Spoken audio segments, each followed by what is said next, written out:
Hi friends, எல்லோரும் எப்படி இருக்கீங்க? நான் இன்றைக்கி என்ன வீடியோமாக வந்திருக்கேன்னா, உஷா ஜனம். இது என்னோடய ட்ரீம். இது எனக்கு உஷா ஜனம் ஸ்டிச்சிங் மிஷின் வாங்கணும், நிறைய ட்ரெஸ்ஸஸ் எல்லாம் ஸ்டிச் பண்ணணும், நானே என்னோடய இதை டிசைன் பண்ணி போடணும் அப்படிங்கிறது ஒரு ஆசை. ஸோ இது எடுத்து 1.5 வருஷம் ஆகும். அதான் இவ்வளோ அடி வாங்கியிருக்கு. ஸோ அதை டெமோவாக போடலாம். நிறைய பேர் இதை தெரியாமல் இருப்பாங்க எப்படி யூஸ் பண்ணணும். ஸோ அதை டெமோவாக போடலாம் அப்படின்னு இருக்கேன். வாங்க வீடியோக்குள்ளே போகலாம்.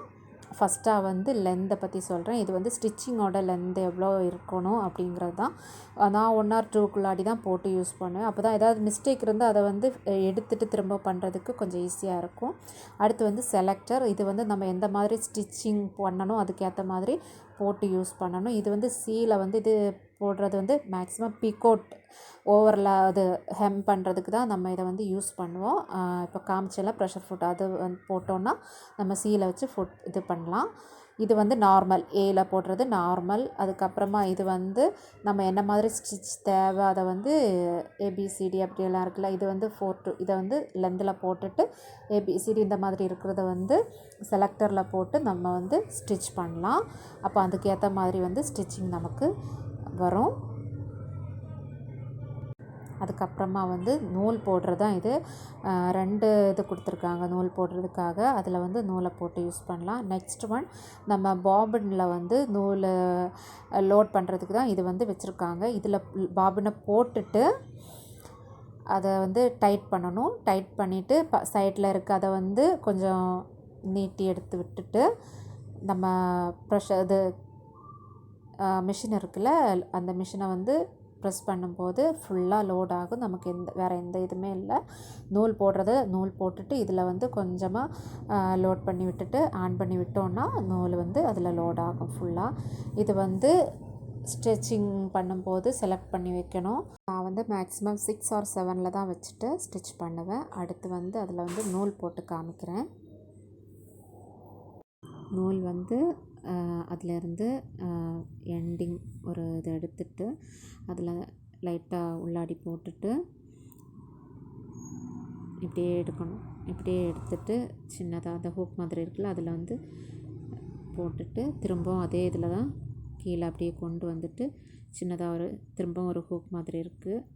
2 ஹூக் இருக்குது. அதில் ஏதாவது ஒன்றில் போடணும். ஏதாவது ஒன்றில் போட்டுட்டு அதுக்கப்புறமா நெக்ஸ்ட்டாக ஊசி தான். அந்த ஊசி நூல் போடுற ஊசி அதில் நூலை போட்டு கோர்த்து எடுக்கணும்.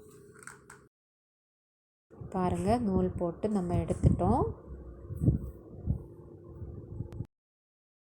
இது எலக்ட்ரிக் மிஷின். ஸோ நமக்கு பவர் இருந்தால் தான் யூஸ் பண்ண முடியும்.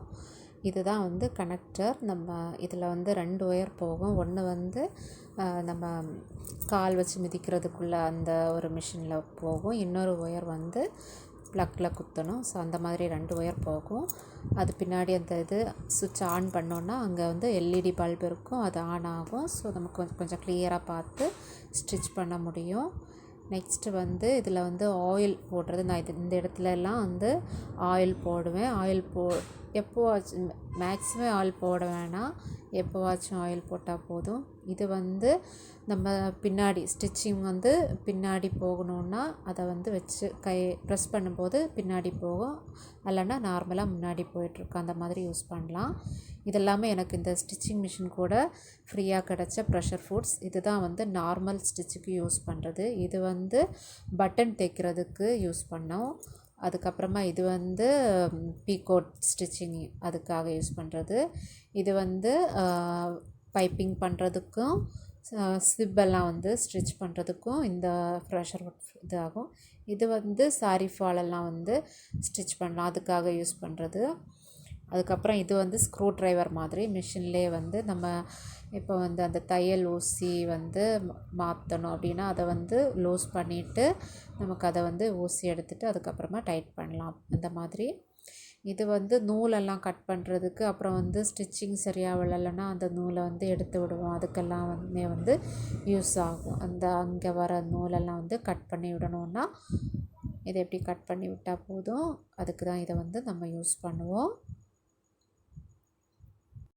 அப்புறம் இது எதுக்குன்னா ப்ரெஷர் ஃபுட்டை துணியை வச்சுட்டு அதுக்கு மேலே இறக்கி வைக்கவும் துணியை எடுக்கிறதுக்கு மேலே ஏற்றி வைக்கவும் வந்து இது நம்ம யூஸ் பண்ணுவோம். அதுக்கப்புறம் ப்ரெஷர் ஃபுட்டை வந்து நமக்கு மாற்றணுன்னா பின்னாடி இருக்குல்ல அதை வந்து ப்ரெஸ் பண்ணோன்னா இது வந்து கீழே வந்துடும், லூஸாகி வந்துடும்.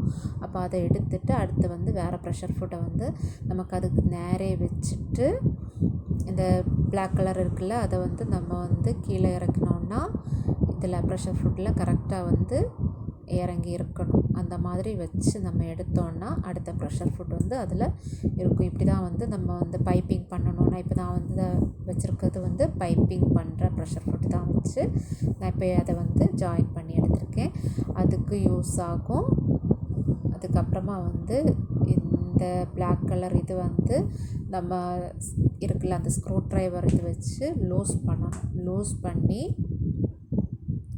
நமக்கு ஸ்டிச் பண்ணும்போது வந்து ஊசி வந்து உடஞ்சி போகிறதுக்கு சான்சஸ் நிறைய இருக்குது. ஸோ அந்த மாதிரி இருக்கும்போது நம்ம ஊசியை வந்து இப்படி மாற்றி எடுக்கலாம். அதுக்கு தான் வந்து இதை வந்து நம்ம யூஸ் பண்ணுறோம்.